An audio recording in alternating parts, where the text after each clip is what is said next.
After much delay. Hi.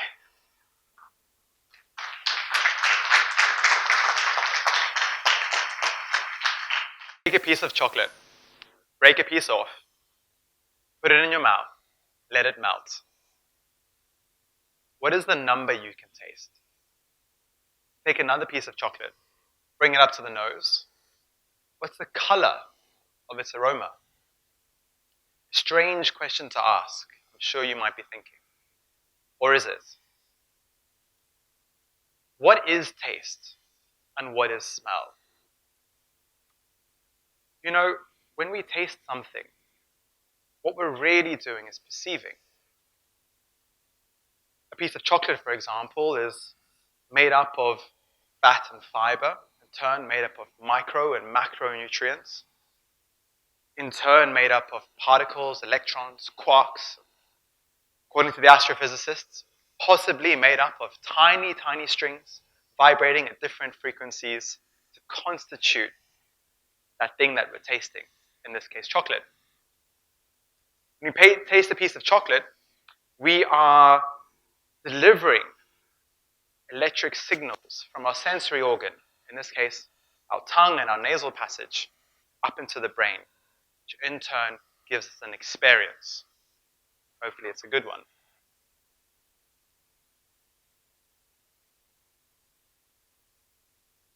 We have a problem. Oh my goodness, what's happening here? Right, okay. So, in my work as a food and beverage professional, the most important part of my job is to make things that taste great. Why spend all of these hours with such a sort of benevolent goal? The answer is to imbue and imbibe pleasure into the world, to give people some joyful respite from the ups and downs of life.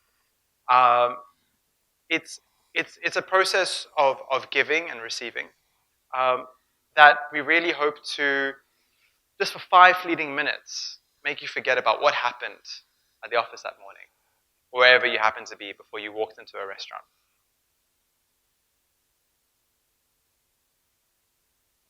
So, great art is often a call to presence, and food and drink is no exception from that.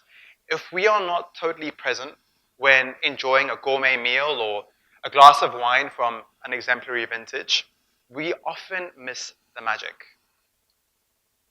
Presence is really the key to getting the most, not just out of art, but out of life in general. It allows us to take in and translate the full spectrum, tiny vibrating threads, or whatever the constituent parts of the manifest world are. I would love my slide to change. That's supposed to be a statue of someone being present. Right. So how do I go about getting people to enjoy my work? Well, I have options. We all have options. I could have a big gong, and I could sound that gong in the crucial moment of delivering a dish to its intended receiver, a customer or a consumer. But that's not very practical. So we have to go about other ways to imbibe and imbue joy into our creations. So like most young boys, I grew up playing guitar in my bedroom to a backing track of punk records. And so as to legitimize my rebellious ways, I went on to study music in high school. But it wasn't until later in life that I started to study the harmonies of Pythagoras, which are used in classical architecture. These are the harmonies that reflect nature, and in the classical era were used for making art that was resembling the harmonies of nature. These harmonies can be found in our own biology, as well as in the plant kingdom, the mineral kingdom, etc. That's not actually Pythagoras, that's my mate Tom doing his best Pythagoras impression. So when you take a piece of chocolate, put it in your mouth and let it melt, what you're actually tasting, and we call it texture, is the ability of the chocolate maker to manipulate pattern, size, geometry. Through conching, through grinding, through refining, changes are happening at the microscopic level, which we perceive pleasurable. That's why I say you can taste numbers. But returning to the theme of music, when I started to study the harmonies and ratios of Pythagoras, it occurred to me that music is not just the art of sound. It is, in fact, a language. I'd often say that music is how maths sounds, whereas geometry is how maths looks and feels. And we can actually use maths to understand the harmonic qualities in music. So example, perfect cadence. The perfect cadence is a ratio of two chords, say two notes, but we'll stick with two chords, which create a quality of grand ending. You can't see it, but you can feel it.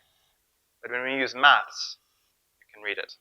So the perfect cadence starts with the fifth note or chord, or a chord based on the fifth note in a scale, followed by the first note or tonic. And I'm not talking about the type of tonic that goes with gin. We will get to the cocktails in a second. So in the key of E, the fifth note is B, and the fifth chord is B minor. That's in the key of E minor, rather, and tonic is E minor. So let's hear how those sound. So that's E by itself. That's B by itself. Not many effects.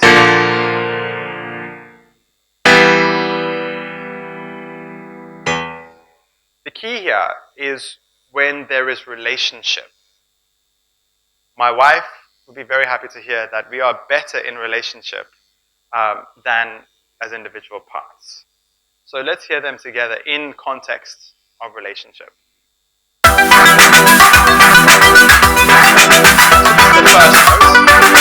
note, especially the third, the fourth, very much less suspension, the fifth, back to the root notes.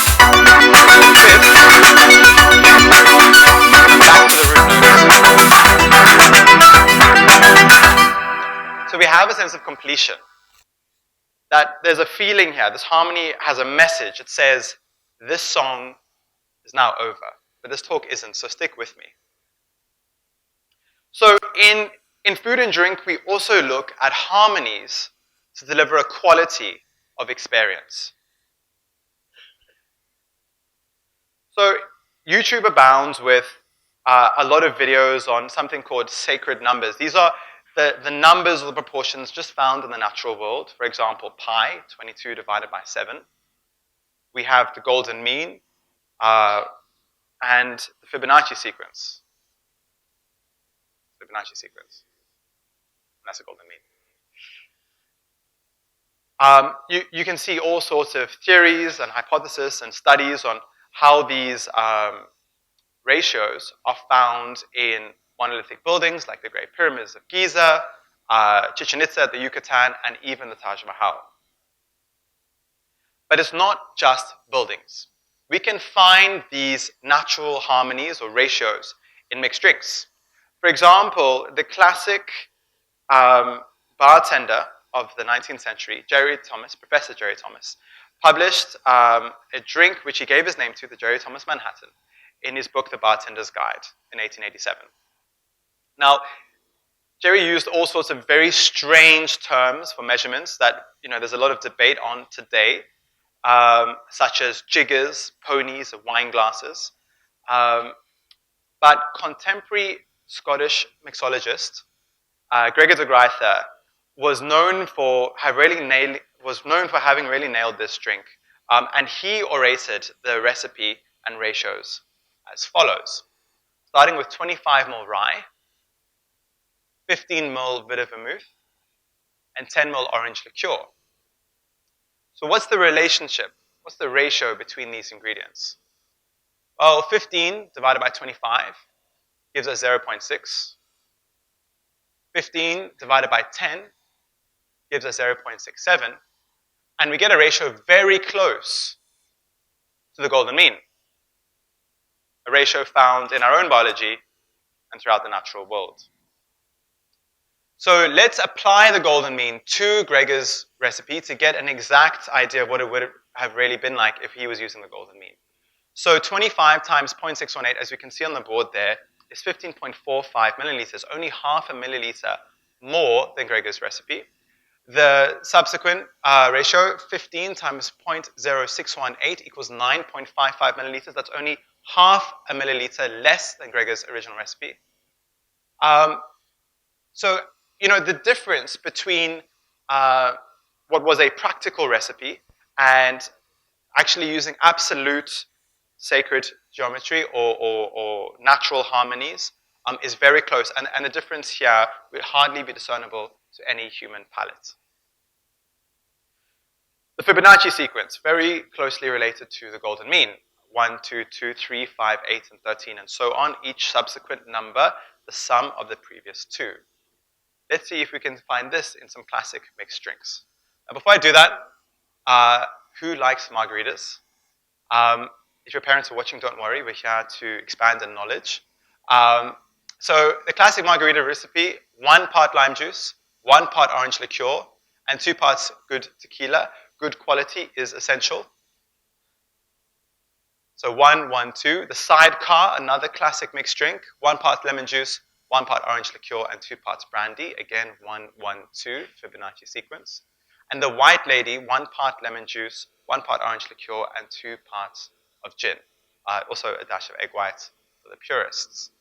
The daiquiri, however, Ernest Hemingway's favorite Cuban seaside classic, half part sugar, 1 part lime, and 2 parts of rum. This is a different ratio, half to 1 to 2. This is the binary sequence. You can also see the binary sequence in Don the Beachcomber's 1944 classic, the Mai Tai, 1/4 part of rock candy syrup, half a part of orange liqueur, and 1 part of rum. 1 part of lime juice and 2 parts of rum. The binary sequence is the same sequence that's evident in how we begin life as a single cell in our mother's womb and subdivide into the trillions of cells that we are today. So what came first? The numbers or great taste? It's my conclusion that actually we love art that embodies the harmonies and the ratios that we're made from. We so enjoy art that features the patterns of our own biology. Not yet. Go back. So I'll ask you again, what happens when we taste? Are we perhaps perfectly designed organisms able to translate the possible many vibrating strings of the manifest world into experiences that lead to maybe pleasure or displeasure? We know, for example, that music is experienced as a result of vibrating waves in the air, vibrating tiny bones in our ears, and somehow we're able to perceive an orchestra, reggaeton, or gangster rap. Come back now.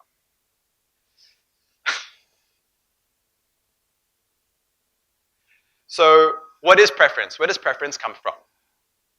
Why is it that a collage of frequencies vibrating tiny bones in the ear can result in a pleasurable experience for one person and yet be so dissonant and displeasing to another?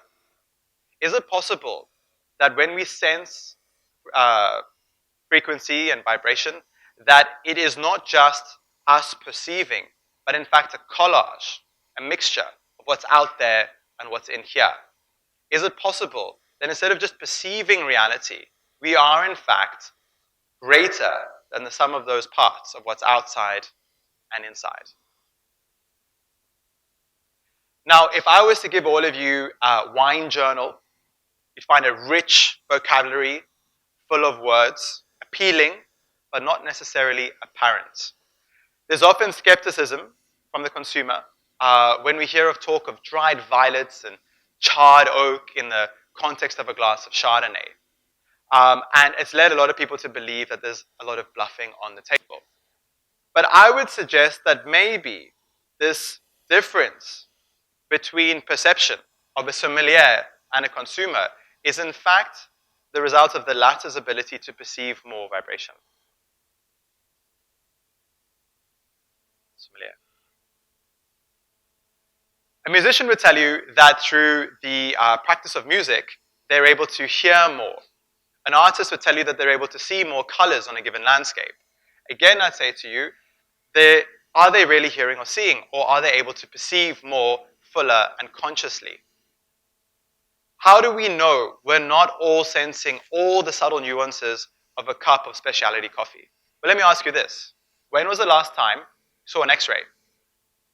One of the most fundamental differences between the 19th century and the 21st century is that we now know for certain and for fact that we can't personally perceive through our senses the full spectrum of light or color.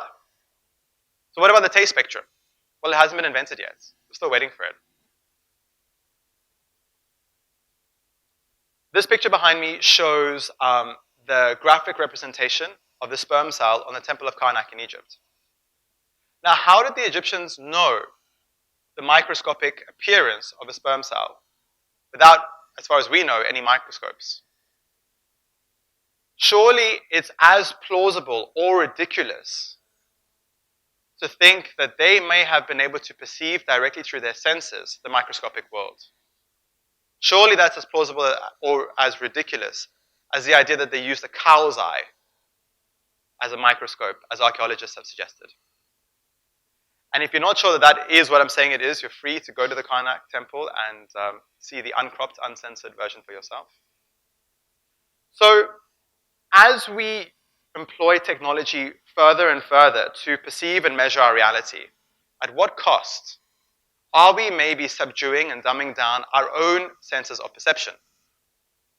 Now, as valuable as those measurements and the technology that we use to perceive and measure reality is, are we really moving forward on our evolutionary path? Now, I'm not saying that we should throw all these measurements and tools away, but I am saying this. If, like me, you were born before the 90s, you might remember a time when you could memorize at least 15 phone numbers. Since the advent of the smartphone, I struggle to remember my Facebook password. So Pythagoras said, I hear the sound of the spheres, I can hear the movement of the celestial bodies. Is it possible that through practice and attention, we're able to perceive a richer, fuller version of this manifest world? Maybe other octaves of this reality? According to astrophysicists, we may be living in as many as 11 dimensions of this reality. The last time you checked your Facebook status, you were only aware of 3. That's 27% of what could be out there. Why is this important? Because FOMO, no one likes missing out.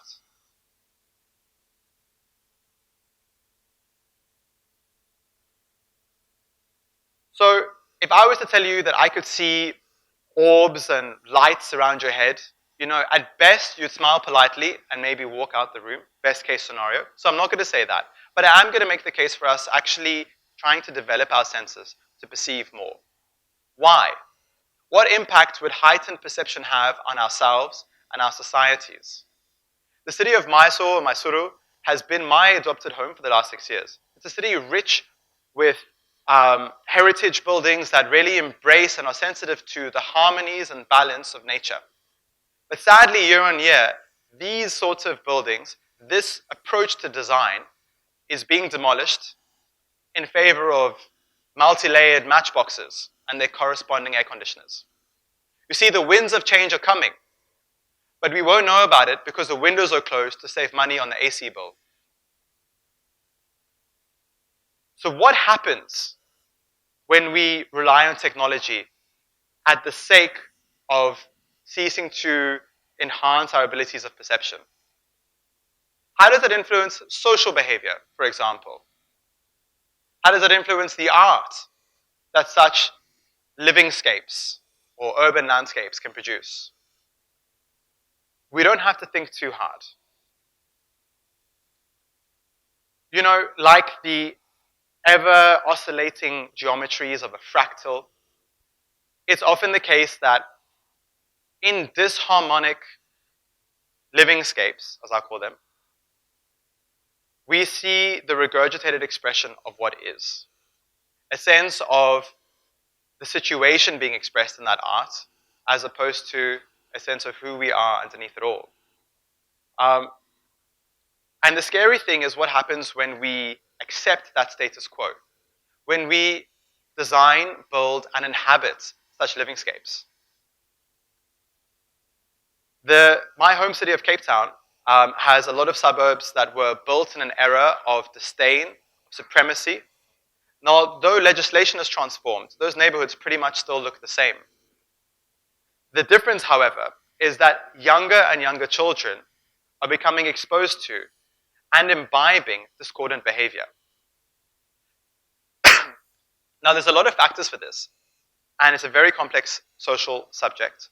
But what I will say is, how can we expect anyone to appreciate the harmonies of nature and the patterns of the natural world and our connection to them in an environment that blocks every physical and every mental evidence of those harmonies? In such a paradigm, business becomes predatory as opposed to being supportive. In such a paradigm, ideologies compete as opposed to working together to serve a people's or a community. In such a paradigm, disciplines of study and thought compete and assert themselves rather than working together to add common leaves on the tree of knowledge for all of our benefits.